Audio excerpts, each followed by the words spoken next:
Boa tarde, meus queridos. Que a graça e a paz do nosso Senhor e Salvador Jesus Cristo esteja com todos nesse dia que fez o Senhor. Você pensa que querer agradar a Deus, você não vai enfrentar dificuldade, não é? Você não pensa que você vai enfrentar batalha, luta, pessoas contra você, espíritos, mundo espiritual do mal contra você, não? Acontece, meu irmão. Nós temos que estar preparados para enfrentar tudo isso e continuar, tá certo? Dificuldades estão aí, os obstáculos estão aí. Nós precisamos continuar, tá certo? Eu oro por você, você ora por mim, tá certo? Nós vamos continuar agradecendo a Deus por tudo que Ele tem feito, pelas pessoas que estão conosco, que amam a Escritura Sagrada. Só a Escritura, somente a Escritura, ela é suficiente para nós. Toda a Escritura, ela é a palavra de Deus para nós. Tá certo? Então, vamos continuar nessa campanha nós juntos. Eu e você. Nós juntos, orando pelos outros. Para nós, nessa manhã, primeira carta do apóstolo João. A primeira epístola. João escreveu o evangelho que leva o seu nome, o último a ser escrito. João escreveu o Apocalipse, o livro da revelação, que foi revelado a ele na ilha de Patmos. E João escreveu as 3 epístolas, estão lá no finalzinho do Novo Testamento, tá certo? São pequenininhas, você pode ler tudo de uma vez, em casa, numa tirada só. Eu quero trabalhar com a primeira epístola e apenas alguns versículos dessa epístola, tá certo? Lá no finalzinho do Novo Testamento. João está enfrentando um problema sério com a heresia, com os grupos hereges que estavam atacando a igreja, querendo mexer nos alicerces da igreja. E João estava trabalhando, enfrentando, lutando contra esses grupos que estavam surgindo. Imagine, naquela época, imagine hoje, quantos grupos, quantos milhares de hereges tem espalhado pelo nosso Brasil afora, pelo mundo afora. Heresia, ensinamento distorcido, ensinamento falso da palavra de Deus. E ali ele está enfrentando um grupo docetista, o movimento docetismo. Que era isso? Não acreditavam que Jesus tivesse um corpo físico. Acreditavam e pregavam que Jesus tinha um corpo aparente, um corpo só de aparência. E João, como os outros, tocaram no Cristo, estiveram perto do Cristo, apalparam o Cristo, viveram junto com o Cristo, sabiam que ele tinha um corpo físico, tão físico quanto o deles. Que assim como foi previsto, foi que aconteceu. Mas essa heresia se propagava e João rebateu isso ferozmente, fortemente, ali nessa primeira carta, ele rebateu isso. Então vamos ver aqui. 3 foram os testes que ele colocou aqui para se detectar o falso profeta, o falso ensinador, o falso professor, aquele falsificado que estava no meio da igreja. Primeiro ele disse aqui, 4:2, capítulo 4, versículo 2, o teste da teologia, teste teológico, 4:2, nisso conhecerei o Espírito de Deus. Todo Espírito confessa que Jesus Cristo veio em carne, é de Deus. 4:2, todo Espírito que confessa que Jesus veio em carne. Ele disse o Logos, a palavra de Deus ativa, a palavra de Deus em ação, se fez carne e habitou entre nós.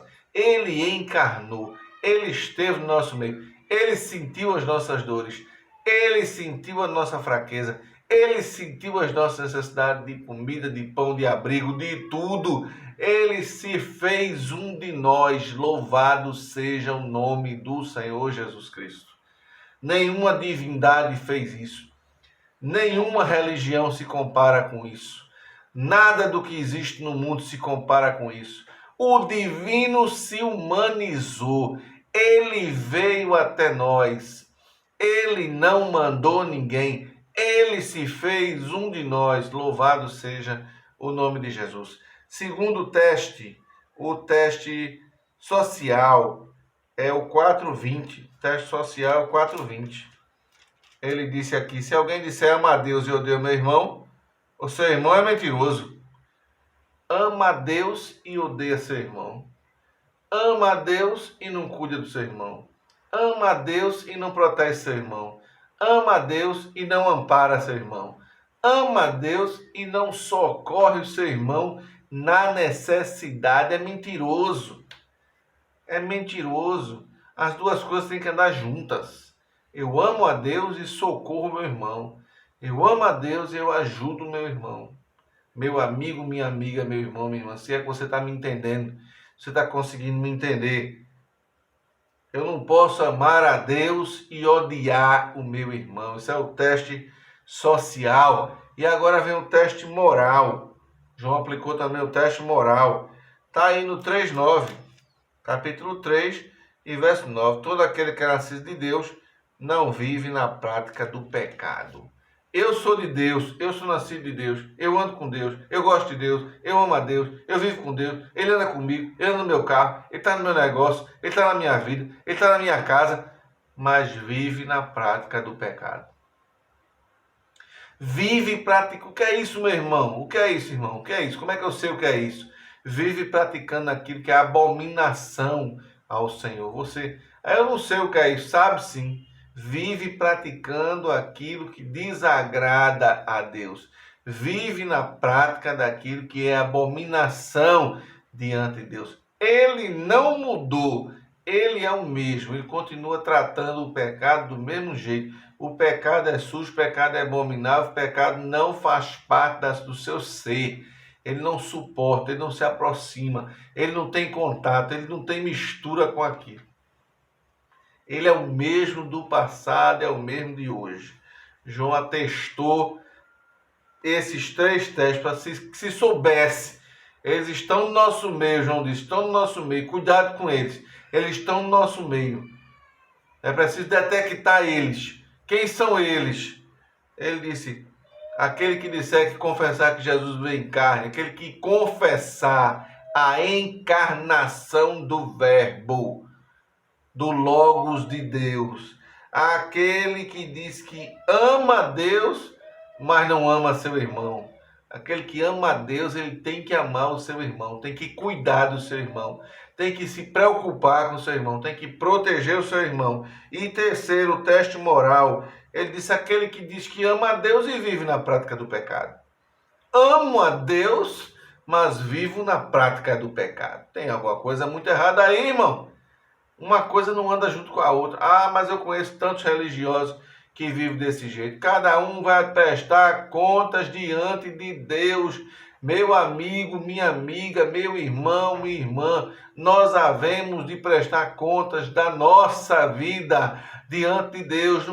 Eu não vou prestar conta da tua vida, eu não vou prestar conta da vida do meu pai, da minha mãe. Não, cada um haverá de prestar conta do que fez da sua existência aqui nessa terra diante de Deus, diante do Altíssimo, diante do Criador. Então preste atenção, que Deus te abençoe poderosamente, soberanamente nesse dia. Se você gostou, se essa palavra falou com você, não esquece de dar o like, o legal, o joinha, eu gostei, porque a plataforma pede para saber se os vídeos estão sendo bem aceitos. Continua conosco, transmita esse vídeo para mais alguém, compartilhe para mais alguém, se de alguma forma falou com você. A palavra é de Deus, a palavra não é minha. A palavra é de Deus. Se de alguma forma falou com você, é porque Deus, através desse momento, quer falar com o teu coração. Que Deus te abençoe poderosamente no nome de Jesus Cristo.